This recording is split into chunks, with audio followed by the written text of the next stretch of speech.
तुम जानते हो किलर और लूजर में क्या फर्क होता है?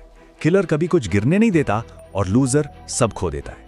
जरा सोचिए, ये कोई फिल्मी डायलॉग नहीं है, ये वो असली और बेहद गहरा मनोवैज्ञानिक बीज है जिसे फ्रेड ट्रंप ने बोया था। और मजे की बात यह है कि इसी एक सोच ने, इसी एक वाक्य ने इस पूरी शख्सियत की दिशा, हार, जीत और पूरा का पूरा संघर्ष तय कर। और किलर माइंडसेट। अब इसे ऐसे समझते हैं, फ्रेड ट्रंप सीनियर के घर का माहौल बेहद सख्त और क्रूर था।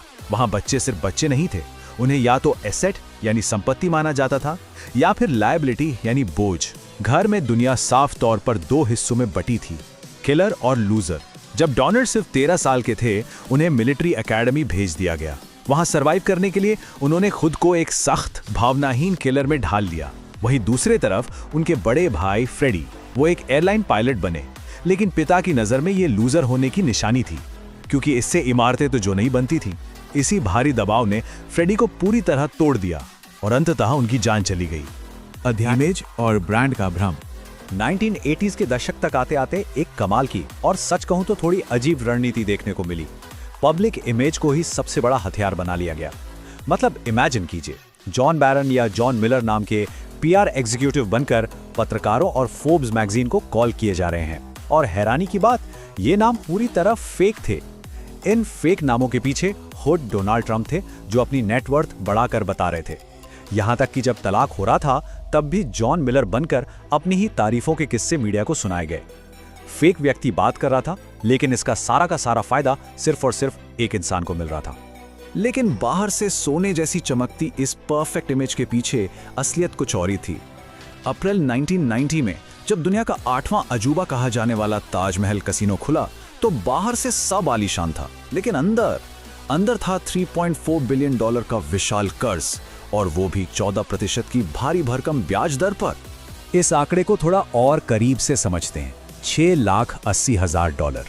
ये कोई सालाना खर्च नहीं, बल्कि हर दिन, जी हां, हर एक दिन का सिर्फ और सिर्फ ब्याज था।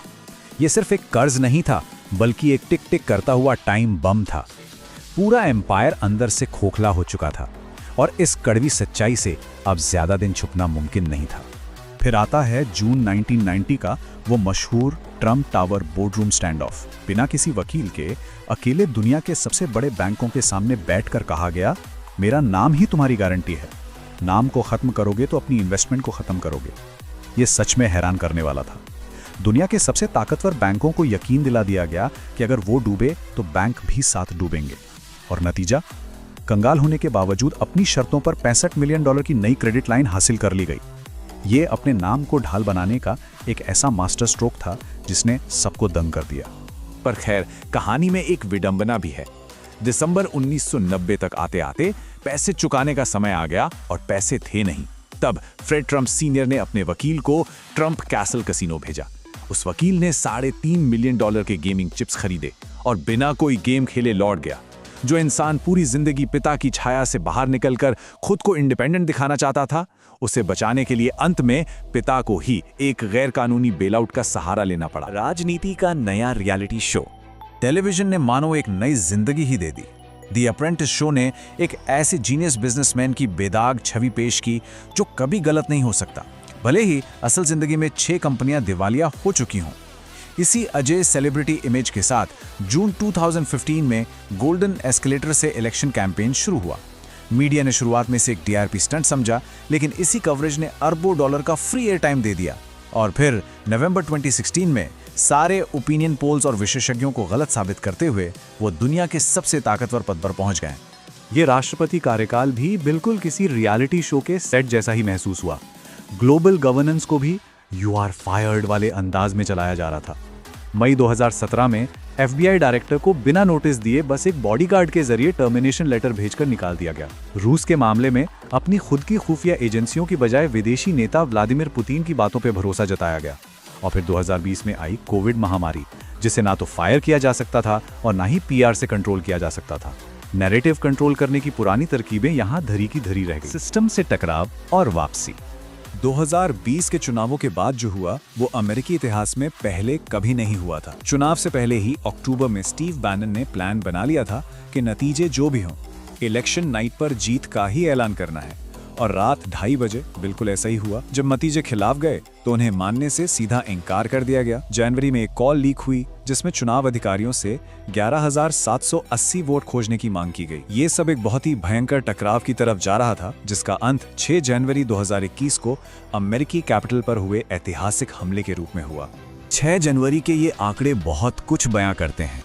इस तबाही में 5 लोगों की जान जा चुकी है और 140 से ज्यादा पुलिस अधिकारी घायल हुए। ये कोई छोटी बात नहीं थी। कैपिटल बिल्डिंग की सुरक्षा इससे पहले सिर्फ 1814 में टूटी थी और 150 सालों में पहली बार कोई निवर्तमान राष्ट्रपति अपने उत्तराधिकारी के इनॉग्रेशन में शामिल नहीं हुआ। दुनिया को लगा जैसे ये सफर अब हमेशा के लिए खत्म हो चुका है। लेकिन असल में कहानी अभी खत्म नहीं हुई थी। अगस्त 2022 में FBI की रेड हुई। 91 कानूनी मामलों का सामना करना पड़ा। सिस्टम को लगा कि अब राजनीति खत्म, पर हुआ इसका एकदम उल्टा। इन सभी कानूनी कार्रवाइयों को पॉलिटिकल टारगेटिंग यानी राजनीतिक साजिश के रूप में पेश किया गया। सिस्टम की जो कानूनी कार्रवाई उन्हें रोकने के लिए थी, वो उनके ब्रांड के लिए एक नए रॉकेट फ्यूल का काम कर रही थी। इसे ऐसे देखिए, $12 मिलियन। ये वो सटीक रकम है जो गिरफ्तारी की तस्वीर यानी मग शॉट जारी होने के तुरंत बाद फंड रेजिंग से जुटाई गई। कोई आम राजनेता होता तो शायद उसका करियर वहीं खाक हो जाता, लेकिन यहाँ ये साफ साबित हो गया कि सिस्टम से जितना लड़ा जा रहा है, समर्थक उन्हें उतना ही मजबूत बनाते जा रहे हैं। इस डेटा को देखिए, 72% रिपब्लिकन वोटर्स का साफ मानना था कि उनके खिलाफ हो रही ये जांच सिर्फ एक राजनीतिक साजिश है। इसका सीधा सा मतलब था कि पारंपरिक स्कैंडल अब इस ब्रांड को कोई नुकसान नहीं पहुंचा सकते। ये ब्रांड अब सच में इनवल्नरेबल यानी पूरी तरह से अजेय बन चुका था। और इसी अजेय ब्रांड के दम पर वो हुआ जिसे इतिहास ने नामुमकिन माना था। दूसरे कार्यकाल के लिए वापसी हुई, हजारों कर्मचारियों को निकाला गया, क्रिप्टो से अरबों कमाए गए और हर बाधा के बावजूद अपने एम्पायर को फिर से खड़ा कर लिया गया। ऐसा लगता है जैसे जो सिस्टम उन्हें रोकने के लिए बनाया गया था, उसी सिस्टम को तोड़कर सत्ता का महल दोबारा खड़ा कर दिया गया। तो ये पूरा सफर हमें बचपन के उसी किलर माइंडसेट पर वापस ले आता है। किलर कभी हार नहीं मानता, वो कभी कुछ गिरने नहीं देता। अंत में ये विश्लेषण हमारे सामने एक बहुत ही गहरा और विचारणीय सवाल छोड़कर जाता है।